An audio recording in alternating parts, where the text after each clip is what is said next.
Good morning. Good morning to you, my entrepreneurial friends. How you doing this morning? I hope you had a good weekend. I hope you're ready for an amazing week. This morning, I want to talk particularly to coaches. Those of you who want to coach clients in any specific area, whether it's leadership coaching, sales coaching, mentorship coaching, life coaching, wealth coaching, financial services coaching, fitness coaching, any of the healers, energy healers, light workers, Reiki instructors, all those types of coaches who want to help individual clients. There is a selling crime that seems to be universal. It's one of these things that's keeping you as a coach or a consultant from earning money. It's keeping you, coach or consultant, from gaining clients. And I've seen it a lot. My name is Brian K. McNeill. I'm a sales confidence coach, and I talk to entrepreneurs daily. I talk to coaches often. I've had tons of them as clients over the years. I've been teaching people how to sell for 30 years, but the way I do it now since for just 14 years. And here's what the crime is. Here's what the crime is. Coaches today simply will not even ask for business. They won't. They'll just tell people what they do. They'll tell people, well, I do this, I help people to do that, and I'm a coach in this. I'm a life coach, I'm a wealth coach, I'm a business coach. And then what they do is they hope, after they explain what they do, is they hope.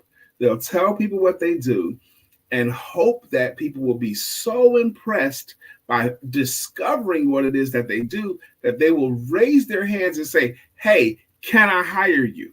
And then they will say yes. That's what they're hoping will happen. Or they're hoping that their branding and their marketing and their funneling will be so compelling that someone will reach out to them and say, hey, can I hire you? I want to tell you this not so great news about this approach. This approach of hoping that your clients will raise their hands and say, can I hire you, is what's called low probability selling. That's called low probability selling. They are not going to do your work for you. And your work is that you simply have to give them a chance to say yes to you. You have to give them a chance to say no to you. You have to do it on your own and ask for the business. Yes, you do. If you won't ask for the business, the likelihood that you're going to get it is very, very low. That's simple, but it's so profound, it seems like today. By you doing everything to keep from asking for business, you're getting less and less of it because you won't simply ask for business. And here is how I want you to ask for business. This is what I want you to say to you, particularly you coaches. When you have showcased what you do and you believe they understand what you do, you simply need to say these words. Will you give my services a try? Will you give me a try? Will you give me a try? Will you give my services a try? Will you give my program a try? Will you give us a try is such a non-threatening way to ask for the business. You must always ask for what you want specifically. The difference between the entrepreneur or the coach who understands the reason why you must ask for business and actually will go for it versus the one that won't ask for the business, that there's miles difference in income. The one who has overcome the reluctance to simply ask, will you give my services a try? Thank you, Miss Phyllis. The one that's overcome that reluctance earns a lot more money than the ones who has not yet overcome that reluctance. And I can understand why people are reluctant to ask. The people that are reluctant to ask for business, the reason why they're reluctant is they don't want to come across as pushy, or they don't want to come across as salesy, as if that's a bad thing. They don't want to risk at all being liked. They want to be liked more than they want to ask for the business. Isn't that crazy, right? What do you want? Do you want to earn the money or do you want to be liked? Because if you will do all your work just to be liked, you will be liked. If you put all your energy into being liked, you will be liked. If you try to be liked, you will be liked. But if you try to earn their money, or if you try to earn their business, you will do that too.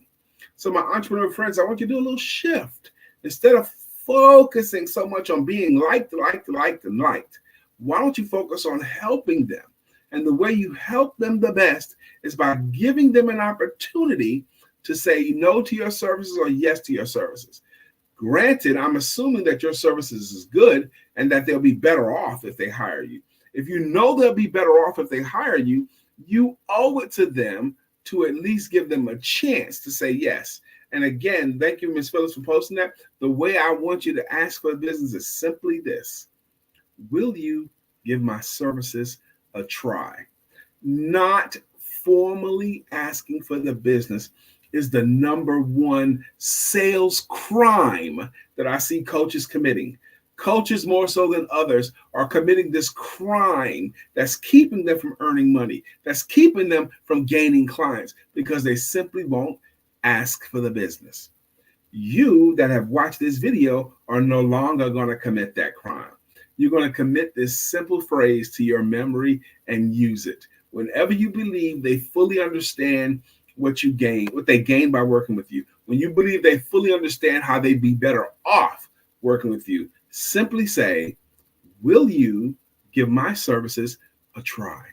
Once you say that, your job is to shut up and let them answer. Let them answer. The beautiful thing about will you give us a try is such a non-threatening thing. And no matter what they say, the game is not necessarily over. This has been Brian K. McNeill, the Sales Confidence Coach. I want you to adopt these sales tips that I distribute weekly and regularly and make them a part of what you do, because you will earn more money. You have a beautiful rest of your day.